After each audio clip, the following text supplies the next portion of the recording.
Well, hello everybody. It has been a hot minute since I have done any sort of videos. So I thought maybe I would do the sourdough. I am by no means any sort of an expert when it comes to sourdough. But what I can tell you is that I was deathly afraid of doing anything sourdough. And I have spent this past winter not perfecting it, but chasing away the frightened feel I had of sourdough. I've had some successes and I've had some failures, but most of all, I've had a lot of fun doing it. What we are going to do today is a recipe for 2 loaves, because when you do get into doing this, it does take, a good 8 hours. So you don't want to have to repeat that the next day. If you can make 2 loaves at once, then that's great. We usually keep one fresh loaf and then throw one in the freezer or give one away.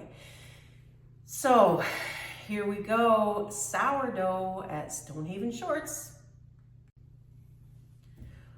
One thing I found out is that there are certain tools, and I've talked about this before, there are tools that makes your life a whole lot easier. One of them is this dough whisk. It is Dutch dough whisk, I believe. I got mine online. The second thing is a plastic scraper. I've used a stainless steel one, which works great for other things, but plastic works really good for sourdough. You also need some sort of a razor or something to make that artisan look on it. You don't have to have it, but it does make life a little easier.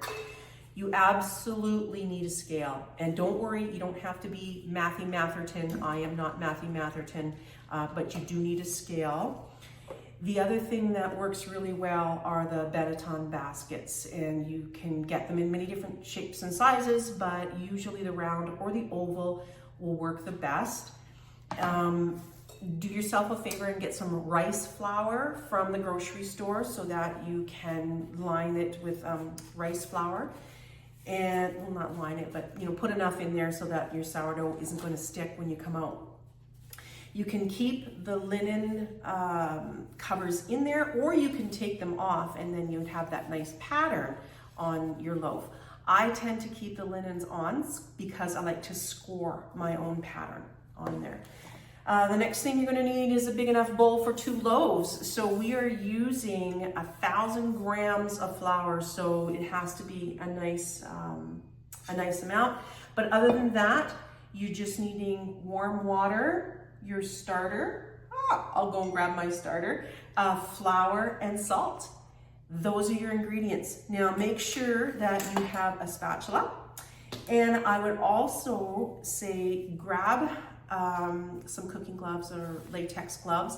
Sourdough is super sticky, and it's meant to be sticky, and that's okay. But if you don't want to have to, wash and scrub every single time you do the folds, which is 4 times, having a glove really helps out with that. The other thing that you can do is, if you have a bowl where you have a nice plate that'll fit over top to keep it warm, that's great. I didn't have a plate big enough for this bowl, but what you can do is just go to the dollar store or Dollarama, whatever it is, and purchase shower caps, disposable shower caps, which is what I've done. And you can put that over top of your bowl, and then you can toss it up when you're done. So gather up your equipment, or stay tuned while I gather up mine. I'm just gonna go and grab my starter and we'll get started. Here is my starter. I did not start this from scratch, where a lot of people who are smarter than I am can do that. I had got this starter from a good friend of mine, and it's actually something that you can share amongst all your friends, is your starter. Some starters are stronger than others. Here's what I have found out during my practice.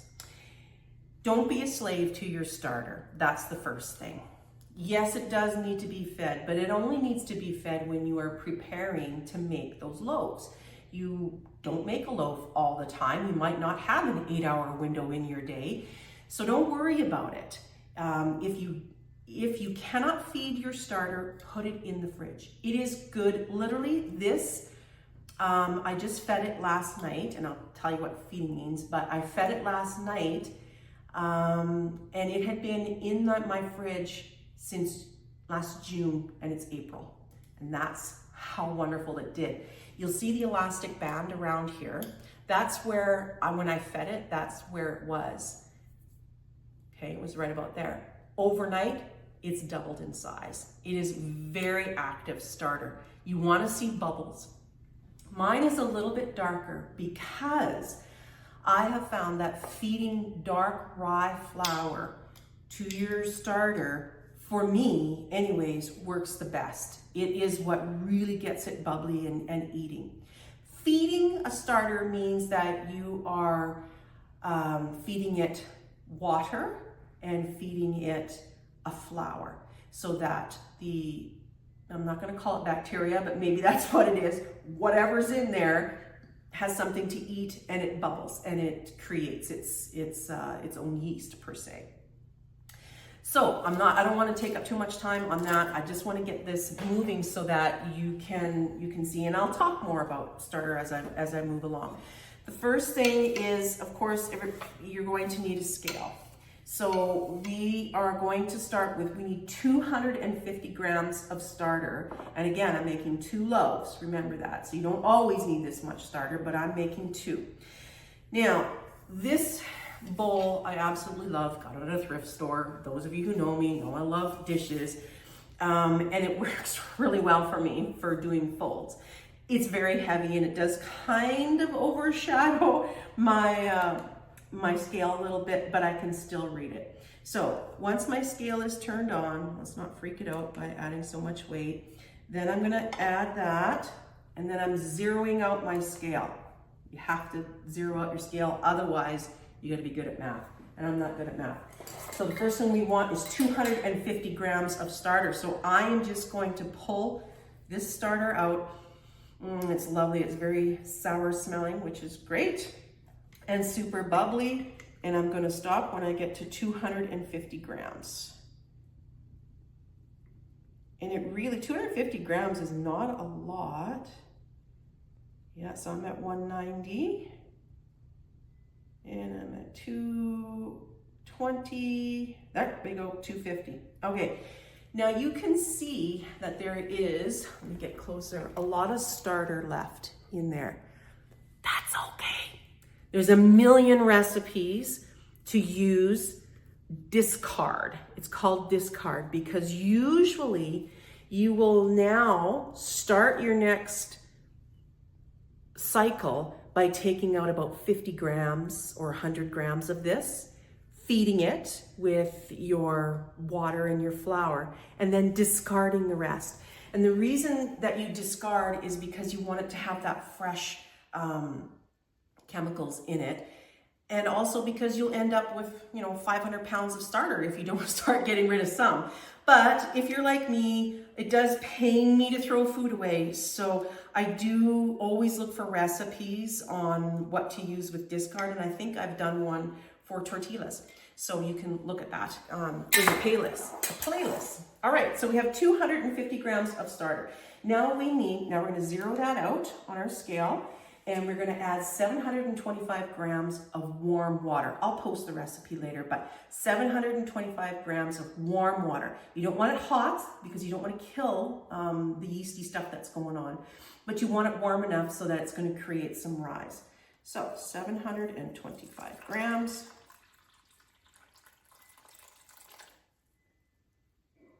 Yeah, I'm just making sure I've got that right, 725. So it's quite a bit of water because we're going to add, after this, we're going to add our flour, which is about 1,000 grams. So, and again, for 2 loaves, so it is a lot, but that's okay.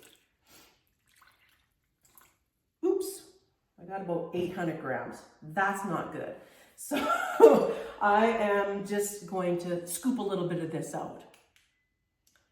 All right, I've scooped it out, so we're back down to 700, and about 730 is what I have, and that's okay. I don't mind it if it's just a little bit more moist. As you get more comfortable, then you will really get a feeling of what your dough does. Also, what the temperature of your house is makes a huge difference. So now we have the water in here, and you'll see that it will kind of just be chunky, which is great. That's what we want. So I'm just gonna, you know, kind of move that around a little bit. Then we're gonna add our flour. So I've zeroed out, haven't zeroed it out yet. I'm gonna put this on there and then I'll zero it out. Okay, put this back on there. I'm gonna zero that out. Now I want 1,000 grams of flour. Now, I hope I have enough in here. If not, I might have to quickly pause and run and grab my other bag of flour. But 1,000 grams. I know that this scoop usually does about 20 to 30 grams each, so.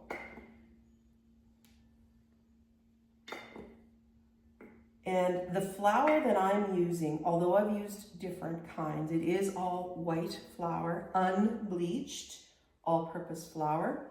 It is not a bread flour, it's just an all-purpose, unbleached flour.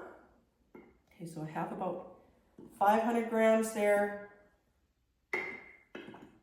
See if I can get the rest of this moving.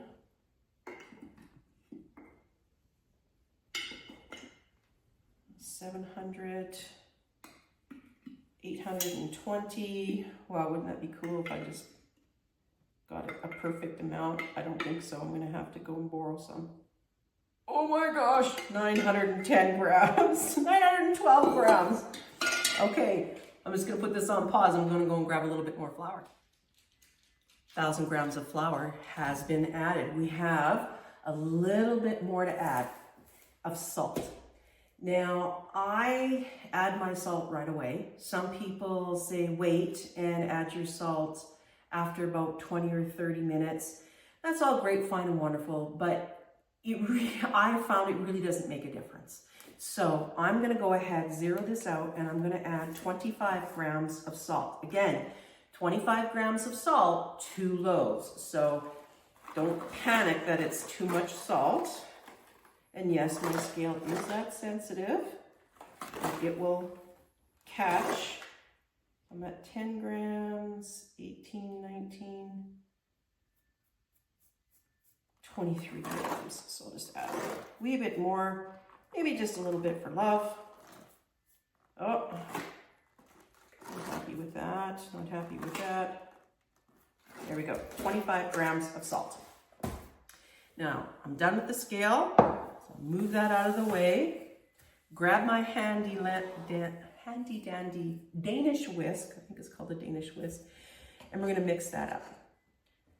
You can see where this big bowl has now come in quite handy. Some people add the salt before the flour. I found that it really doesn't make a difference. Maybe it does, but I haven't practiced it enough that one way or another to really notice it. Now this dough, once we get it all mixed up, will be quite shaggy, and that's okay because we are going to be working it several times to smooth that out. I don't know if you can see here, but it is looking quite shaggy. Just about have it all mixed in there. You can use your hands. Again, some people just prefer to do that. I don't.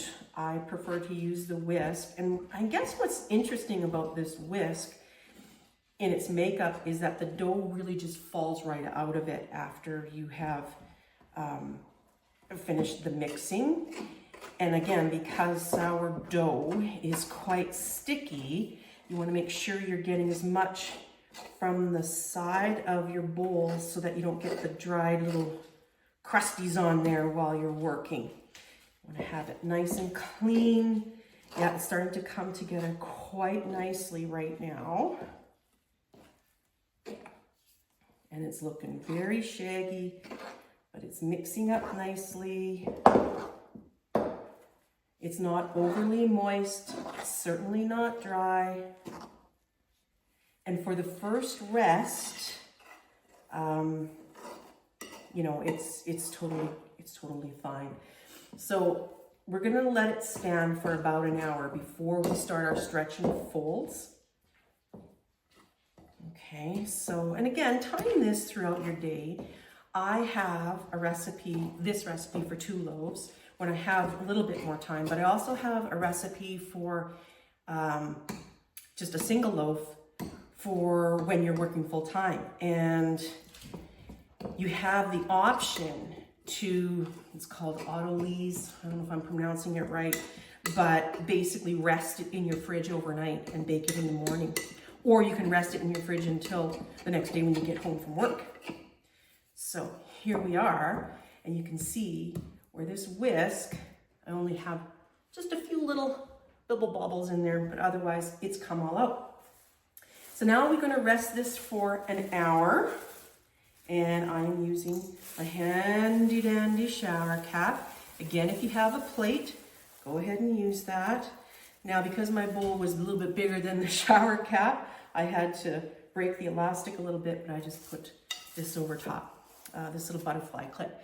Now, we want to keep this warm. The biggest thing for sourdough that I've found is keep things warm. Keep your starter warm, keep your dough warm while you are baking. Everything, it needs to have that heat in order to activate it. So I have some warm lights in my pantry that I'm going to set this under for about an hour. And then after the hour, we'll come back and we're going to start our series of stretch and folds. Okay, this has been sitting for about an hour. Let me show you what it looks like. Very moist and bubbly, still a bit shaggy. So here's what we're going to do. This is my first of the stretch and folds. We're building gluten within the dough. So you just work clockwise, and I have my handy dandy little glove on. You're pulling up and you're stretching as far as you can go before it starts to break. Fold it in. Do that around the bowl. So this is 2. See how sticky it is? And 3, oh, that one broke too soon. And 4, okay. So, and I'll just do that one 5. So now what I'm feeling is that my dough is quite moist, and that is okay, I don't mind. I am now going to, I'm just cleaning up the sides here so that all the dough is on my dough ball and not sitting on my bowl. It's easier for a cleanup as well. So we don't want to overwork this dough each time. We just want to do that stretch and fold, turn it, stretch and fold, turn it, stretch and fold, turn it, stretch and fold 4 times. Now we are going to cover it up. So here I'm going to take my glove off and I'm going to reuse it. So I'm just going to lay it down here on the side. I'm going to cover this up, and we are going to let this rest for another 20 minutes. Some people say 20 minutes to a half an hour. You know, I say 20 minutes, and then usually I'm squirreling out, folding laundry or doing something, and it's going to take me an extra 5 minutes to get back to it, and that's fine. Alexa, set timer for 20 minutes. 20 minutes, starting now. All right, so it's going back in the pantry, 20 minutes, keeping it warm. I am going to do this 3 more times, so it'd be 4 in total. And I'll meet you back here when I'm doing my last one. I am just about ready to do our last, final stretch and folds. This would be my 4th one. I'm using the same glove here. And you will notice, oh, I think I'm using the same glove. What did I do here? Oh, I just can't seem to put it on myself. There we go. And you'll notice each time that you stretch and fold that your dough will become stronger. So now we have it's nice and smooth, and I am going to stretch it out, fold it over. That's 1. And stretch it out, fold it over, that's 2. Stretch it up, fold it over, that's 3. And one more time on the final part here. And it's pulling away from the bowl as well. And fold it over. Okay, that is our 4 stretch and folds. They've been about 20 to 25 minutes apart. Now, I'm all done with my glove, and as you can see, now the dough is actually snapping back. I'm all done with my glove. I'm all done, well, just about done with my shower cap. But now we are going to leave it on the counter for about 2 hours. We want it to get about 75% more on the rise. We want it jiggly, and we're gonna see that it's gonna be bubbly after that 2 hours. So I am just gonna cover this up, put it someplace warm for the final 2 hours. And then after that, we're gonna do a pre-shape on a floured surface, and it won't be ready yet. We're gonna cover them after the pre-shape and final shape. It's gonna be another 2 hours. And then we can start to look at scoring them, designing them, and baking them. So hang in there another 2 hours for this to rest. Okay, we've done the 2 hour rest, auto leave proof, whatever you want to call it. Now we are going to take it out of our bowl. And as you can see, it's definitely increased. It's still wobbling jiggly. Let me take my ring off here because I am going to use my hands now. So we are going to throw it onto a floured surface here, and we're gonna make 2 loaves. We're going to pre-shape them is what's called. So this is where your little dough scraper comes in handy. The plastic one, because it doesn't stick as much. And this is all normal. This is the way that it comes out. It's just a little sticky. It actually has done quite well. I am impressed. I think I might get some good loaves out of this. Because you've worked so hard on the dough, you don't want to leave any behind. So let me just grab as much as I can here. Get that into there. It's less sticky onto the fingers now and more sticky onto itself. Okay, I won't spend any more time on that. So because I'm making 2 loaves, I'm going to put this in half.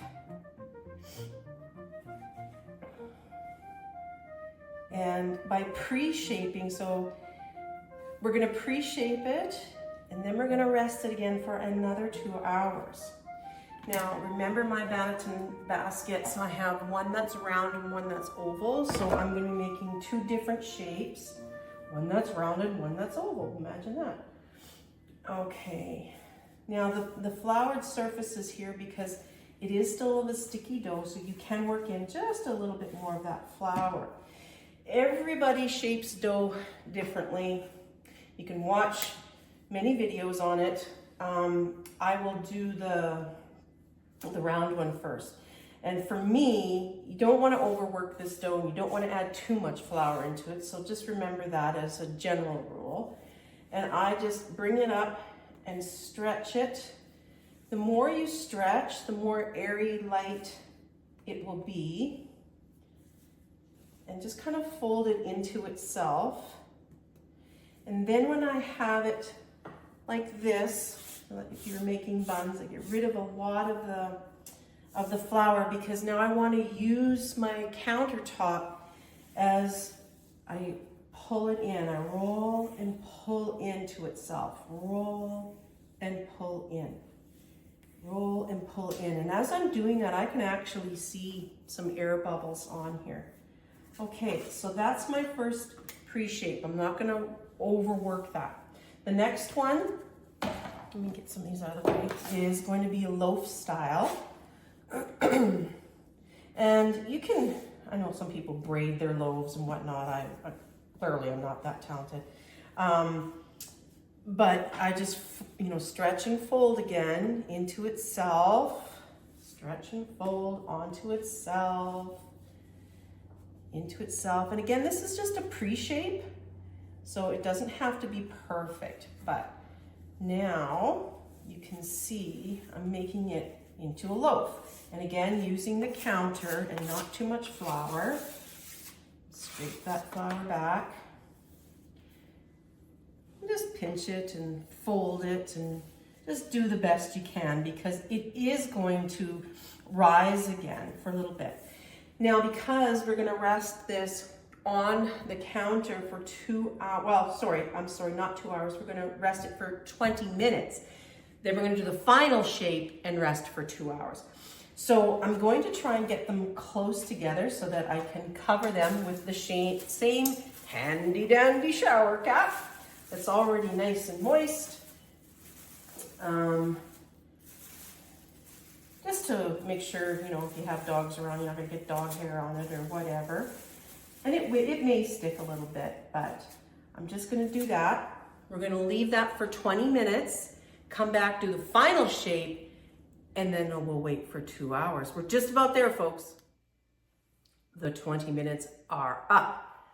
Final shaping, and then we're gonna pop them into our beautiful Benetton baskets. So, the reason we want to pre-shape is because it's very elastic and it doesn't really want to hold its shape. So we shape it twice. This is the round one. So I'm just going to pull it up, do what I did before, tuck it in and around. Not a whole lot of futzing to it. Turn it around, pull towards me, add a little bit more flour if I feel I need to, but I really do want it to be a little sticky. So push, pull it around, tuck it in as I'm pulling it to myself. Okay. Now I'm going to put that in my Benetton basket. The Benetton basket, like I said, I'm leaving the linen in there. This is rice flour, and I have added just a little bit of all-purpose flour in there as well. Because when you put your sourdough in and then you flip it upside down, you want some flour there so that you can see your design. Now, I have put my dough scraper in the sink, so I am just going to flop it upside down, and that's okay. Now, we want to pinch and just make sure that your dough is going to stay together. Pinch and fold, pinch and fold. Sometimes I forget this step and it turns out fine, but hey, I remembered today, so let's put it in there. Okay, and again, the second one, there's a blend of rice flour and some other flour in there. Do not wash your Benetton baskets regularly. Just leave them. Pull them out, leave the rice flour in there, and let it be. Don't wash them, don't scrape them every single time. I would do it maybe once every 4 bakes. Because really what you're doing is you're seasoning your Benetton baskets, so you don't want to fool too much with it. Again, so with this, we are just going to do that final shape, stretching it, bringing it together, folding it over, putting it in that nice loafy shape. Maybe I want a little bit more flour here to help my hands.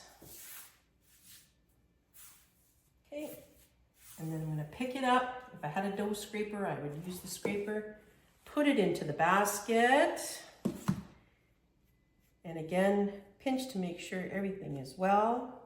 And there we have it. Now you can see how it's almost taking up that entire basket. I may have had a bigger piece rather than having them perfectly divided. I'm not sure. But these will now rise for the next 2 hours. At this point, you can cover them and put them in your fridge and bake them tomorrow morning. You can leave them in the fridge and go to work the next day and bake them in the evening when you come home from work. It'll do the same, it's just slower in the fridge. I plan on baking mine tonight, so I'm gonna put this someplace warm. I'm going to cover them. I'll need another little shower cap for the other one. And when we are ready to get it ready for baking, we're gonna flip it out.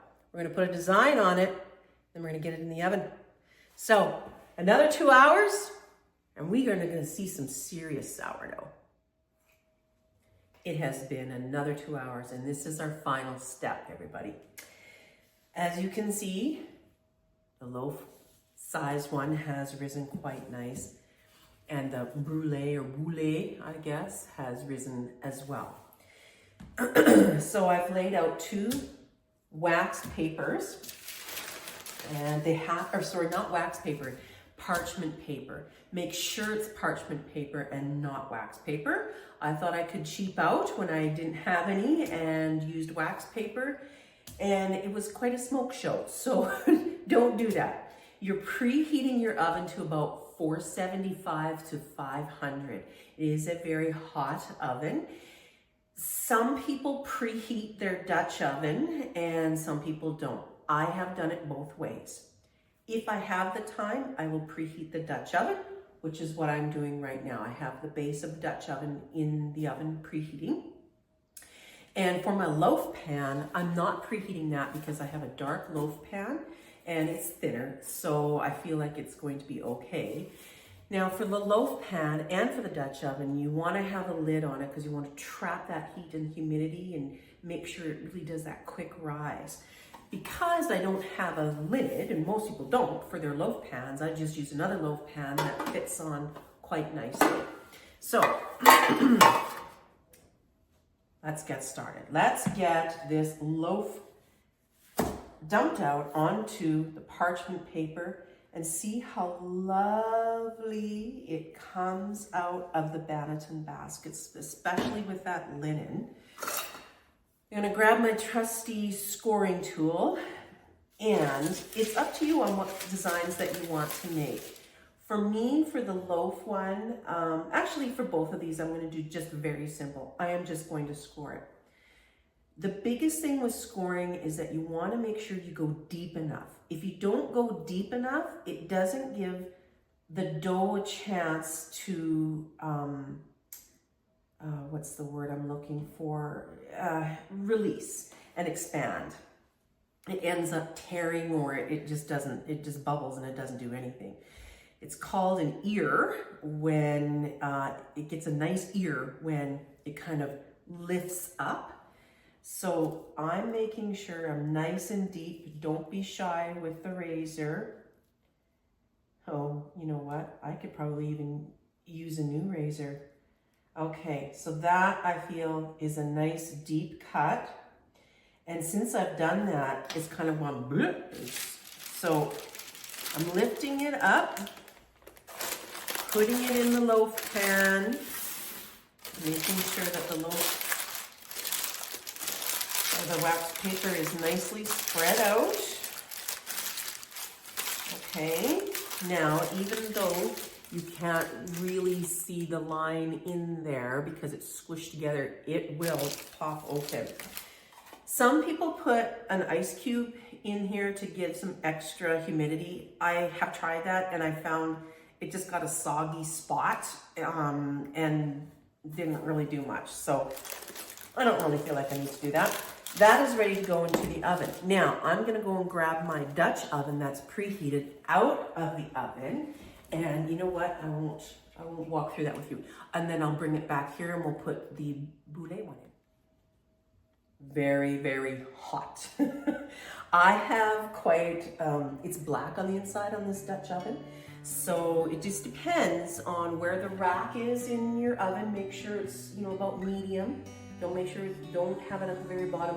Definitely don't have it at the very top. Let me see if I can move this so you can see the round one now. Okay, we're dumping this out. And again, it comes out quite nicely. I'm gonna move this flour around. Now, depending, you can look online, there's lots of cool little designs. I did snowflakes and Christmas trees during Christmas time. I'm sure you could do bunny ears at Easter time, but I just want to make this nice and simple. I'm just going to do a nice, easy score in a semicircle.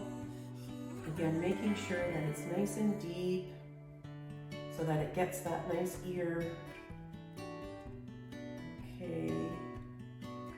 depending on the type of scoring tool you have, it does come with a bit of a curve to it already. So now I've done that. I'm going to put it in the Dutch oven with the wax paper. Make sure I don't burn myself as I'm evening it out, because you don't want any dimples in your bread.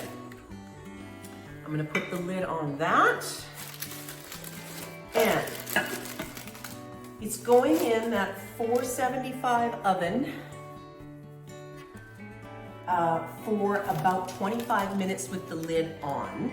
And then we're going to take the lid off, drop it down about 50 degrees. So we'll make it at 400, 425, and cook it for another 10 to 12 minutes, just so that it browns and crisps up. So I'll take some photographs, and I'll do a little bit of videoing at the same time. But it's time to get these puppies in the oven, and the smell, wow. Best thing is doing it in the morning with that cup of coffee. Fantastic. Okay, popping it in. Okay, the 25-minute timer has gone off. So hopefully you can see what's going to happen here. I am going to take the lids off. Let's see if I can pull this out. So it's very heavy, and so I really don't want to pull too much. I'm going to reach over here. Oh, yeah, look at that. That loaf is looking wonderful. This is the ear that's happening. Now, I know that this, you can't really see because I have a really deep Dutch oven, and the ear hasn't quite formed yet. So this may take longer to cook than the loaf side. So it's gonna go in. I'm gonna drop the degrees down to 425. And we're going to leave that in for about another 10, 12 minutes, somewhere around in there. Okay, it's been another 10 to 12 minutes. It's time to see if we can pull them out. Wow, look at that loaf. That is your sourdough, my friends. I'm going to cool it over there. I'm going to leave the round one in there for just a few minutes longer because there is more dough. It hasn't quite browned up to where I would like to see it to be browned up. So I'm gonna let this one cool. I'll meet you back over on the counter. And here we have our sourdough loaves. Aren't they fantastic? And again, the smell is insane. Perfect crust underneath. Let me see. It's not quite cool yet, but perfect crust. Now the round one, I feel, didn't have as big of an ear as I would have liked to have seen. I would have liked to have seen a bigger ear, but I'm gonna tell you, this is gonna taste just as good as this does. And I can't tell you why sometimes you get a big ear and sometimes you don't. I did cut quite deep on this one. It might have just been that maybe I had less dough in the Dutch oven and it just decided to spread this way. I can tell you it's gonna taste the same. Please try this. This is so much fun. And the decorations that you can do on top are just endless. Couple of things, when you do trying to get the dough off your hands or your utensils, cold water works better than hot water. Don't ask me why, I'm not a scientist, but I'm just telling you, it made the world of difference for me. If you can't afford to get one of those fancy Dutch ovens that are like $150, have at her, but these came out with just your average bakeware. Once these cool, I'm gonna throw some butter on a few slices and some fresh jam, and it's just like heaven. I make 2 loaves at a time, and then I end up freezing them, and this is the only bread that we eat. It does have a lower glycemic index in it. As you can see, we didn't add any sugar. But yeah, it's fantastic. I hope you enjoyed it. Like I said, I'm not a perfectionist, but it is fun to do, so I challenge you to do it. Until next time, I'm Lorianne, and this is Stonehaven Shorts.